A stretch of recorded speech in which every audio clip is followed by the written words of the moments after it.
तो सबसे पहले खबर सेबी की। सेबी ने बाजार में शॉर्ट सेलिंग फ्रेमवर्क पर सर्कुलर जारी किया है। नियमों के मुताबिक सभी निवेशकों को शॉर्ट सेलिंग की मंजूरी होगी। सभी स्टॉक शॉर्ट सेलिंग के लिए पात्र होंगे। सेबी ने यह भी कहा है कि नेकेड शॉर्ट सेलिंग की अनुमति नहीं होगी। संस्थागत निवेशकों को डे ट्रेडिंग की अनुमति नहीं होगी और शॉर्ट सेल को पहले से डिस्क्लोज करना होगा संस्थापक निवेशकों को।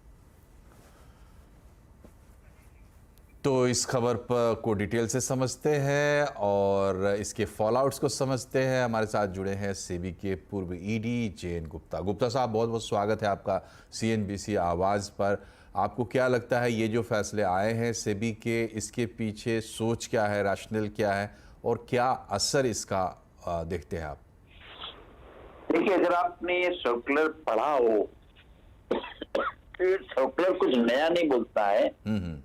ये बोलता है कि जो मास्टर सर्कुलर में इशू थे वही हैं, और मास्टर सर्कुलर में जो 2007 का सर्कुलर था उसके कुछ पॉइंट्स हटा दिए गए थे, वो पॉइंट्स इसमें वापस आ गए हैं।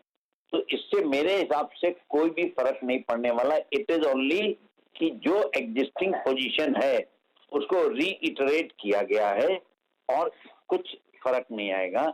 किसी निवेशक को जो आज की रेट में वो ट्रेड करता है वो कोई दिक्कत नहीं है।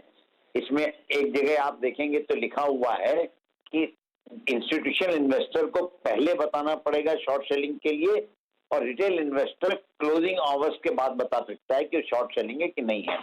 बट प्रैक्टिकली आप देखें तो कोई भी रिटेल इन्वेस्टर क्लोजिंग आवर्स के बाद नहीं बता सकता, क्योंकि जितने भी ब्रोकर हैं वो ऑर्डर के पहले ही देख लेते हैं कि क्या उसमें है या नहीं है। अगर आपके पास शेयर नहीं है तो उनके हिसाब से वो शॉर्ट सेलिंग मानी जाती है, क्योंकि उनके आपके पास शेयर नहीं है।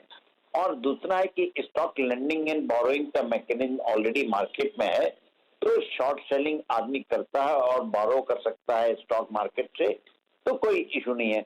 तो मेरे हिसाब से इसमें कोई ऐसा खास प्रोविजन नहीं है जिसकी वजह से हमको ये लगे कि कहीं ना कहीं कोई इसमें शॉर्ट सेलिंग पे बैन लग रहा है या शॉर्ट सेलिंग कम होगी।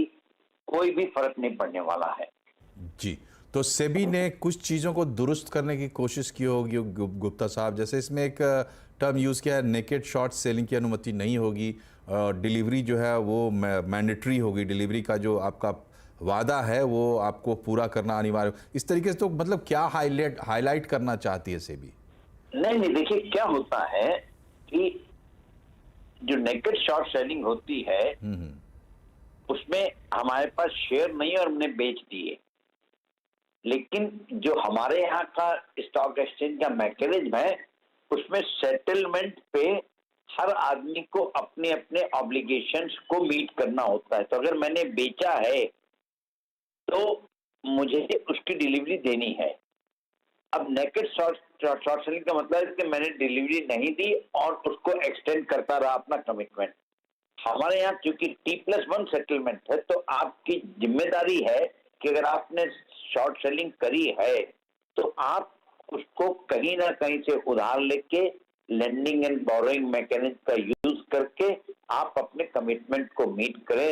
ऐसा ना हो कि आप अपने कमिटमेंट को एक्सटेंड करें। Extension is not possible. तो हमको एक थ्योरेटिकल नेकेड सेलिंग होती है, तो एट दैट इंस्टेंट जब हमने सेलिंग करी तो नेकेड थी, लेकिन हमें उसको विद इन नेक्स्ट 24 आवर या जब अगले दिन तक सेटलमेंट हो तब तक हमें उसको कवर करना पड़ेगा अपने नेकेड सेलिंग को। और इंस्टीट्यूशनल शेयर होल्डर्स के लिए ग्रॉस सेटलमेंट है, तो ऐसा भी नहीं है कि मैंने बेच दिया फिर खरीद लिया तो हमारा बराबर हो गया, वो भी अलाउड नहीं है। वो पहले से ही चल रहा है, उसमें कोई नई बात नहीं है। जी, बहुत बहुत शुक्रिया आपका गुप्ता साहब हमसे जुड़ने के लिए।